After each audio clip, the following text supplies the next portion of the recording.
Paano kung subukan mo ang seed ng isang bata na namatay habang naglalaro ng Minecraft? Sa mundo na kanyang ginawa kung saan siya minsan naging masaya, pero dito ay nawala siya. Pero ito ay nag-e-exist pa rin, at sa videong ito ay susubukan natin na makita ang kanyang munting mundo sa pamamagitan ng kanyang seed. Kasi nga hindi natin ma-download yung word kasi deleted na siya, ay susubukan na lamang natin yung seed na mismong ginamit ng bata nung naglaro siya dito.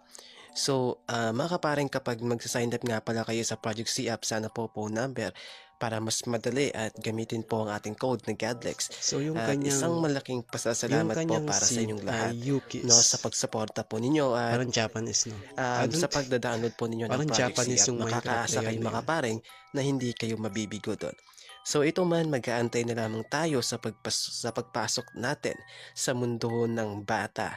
At sana mga kaparing, kahit man nakakatakot sa palagay ng iba, pero nakakalungkot lang ang biglaang pagkawala ng bata habang naglalaro ng Minecraft. At sana may ma-encounter tayo dito na kakaiba. Halimbawa ay makita natin yung bahay ng mismong bata at kung paano nga ba siya maglaro kasi